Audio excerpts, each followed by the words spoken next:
IIM UPSC tuitions only in Tirumala IAS institute Chaitanyapuri. Call చేసి ఇప్పుడే join అవ్వండి. ఎటు చూసినా విషాదమే, ఎక్కడ విన్నా ఆహాకారాలే. కళ్ళు తిప్పితే కళ్ళు మూసినవారే, రక్తంతో తడిసిన బట్టలతో అయిన వారి ఆచూకీ కోసం పరుగులు తీస్తున్నవారు ఎందరో. రాయి రాయికి మృతదేహం. ఏ శిథిలం కింద ఎవరున్నారో తెలియటం లేదు. మయన్మార్లో భారీ భూకంపాలు వందలాది మందిని సజీవ సమాధి చేసింది. శుక్రవారం సంభవించిన భూకంపానికి వందలాది మంది ప్రాణాలు కోల్పోయారు. ఇప్పటి వరకు 700 మంది వరకు మరణించారు. 1600 మందికి పైగా గాయపడ్డారు. కానీ ఈ సంఖ్య ఇక్కడితో ఆగే పరిస్థితులైతే అస్సలు కనిపించటం లేదు. పెద్ద భవనాలు కూలి ఆ శిథిలాల కింద వందలాది మంది చిక్కుకుపోయారు. సహాయక చర్యలు చేపట్టి వారిని బయటకు తీస్తుండగా ప్రాణాలతో బయటపడుతున్న వారి సంఖ్య చాలా తక్కువగా కనిపిస్తోంది. ప్రాణ నష్టం వేలల్లో ఉండే అవకాశాలు కనిపిస్తోంది.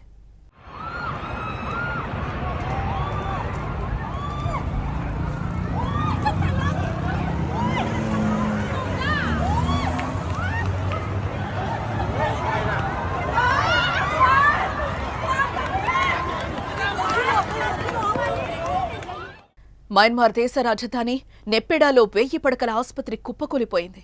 ఆ శిథిలాల కింద అనేక మంది చిక్కుకునుండగా వారి కోసం రెస్క్యూ అయితే కొనసాగుతోంది. అలాగే ఎన్నో ఎత్తైన భవనాలు కూలాయి, ఆలయాలు పడిపోయాయి, హోటల్స్ కుంగిపోయాయి. తల పైకెత్తి చూసే బిల్డింగ్స్ అన్నీ తలదించి చూస్తే కానీ కనిపించని దయనీయ పరిస్థితి మయన్మార్లో కనిపిస్తోంది. ఆ శిథిలాల కింద ఎంతమంది ఉన్నారో తెలియటం లేదు.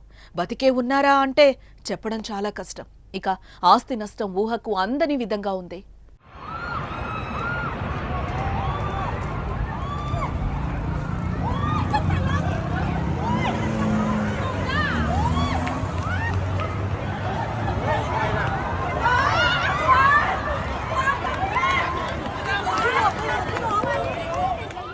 మయన్మార్ అంతా కాకపోయినా అటు పక్క దేశం థాయిలాండ్ను భూకంపం వణికించిందని చెప్పుకోవాలి.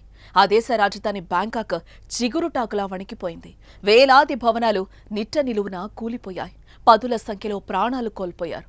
వందలాది మంది గాయపడ్డారు. ఇక్కడ కూడా భారీగానే మృతుల సంఖ్య ఉండే అవకాశం కనిపిస్తోంది.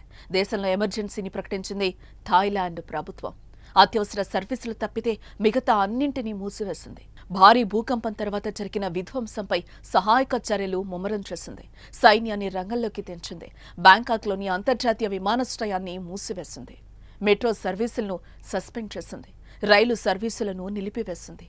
వరుసగా వచ్చిన 2 భారీ భూకంపాలతో విధ్వంసం భారీగా ఉండటంతో విద్యుత్ ఉత్పత్తి, పవర్ స్టేషన్లు కొన్నింటిని తాత్కాలికంగా షట్డౌన్ చేసింది.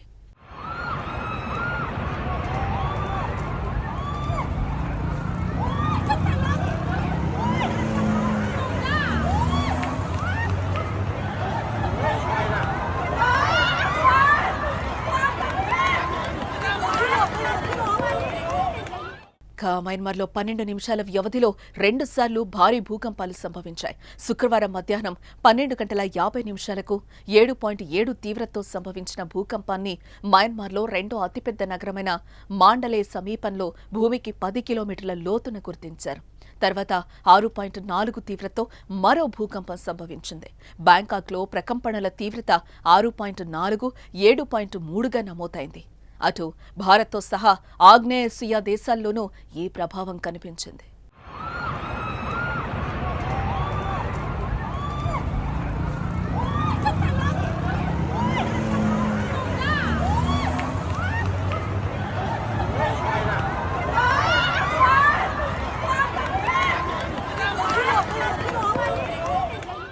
కష్ట సమయాల్లో మయన్మార్కు భారత్ అండగా నిలిచింది.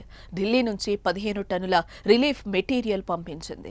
ఇండియా నుంచి టెంట్లు, స్లీపింగ్ బ్యాగ్లు, దుప్పట్లు, తినడానికి సిద్ధంగా ఉన్న భోజనం, వాటర్ ప్యూరిఫైయర్స్, హైజీన్ కిట్లు, సోలార్ ల్యాంప్స్, జనరేటర్ సెట్లు, ఇతర వస్తువులతో సహా కీలకమైన రోజువారీ అవసరాలతో కూడిన సహాయ సామగ్రితో ఏఎఫ్ఎస్ హిండన్ నుండి IAFC 130J విమానం బయలుదేరి వెళ్లింది.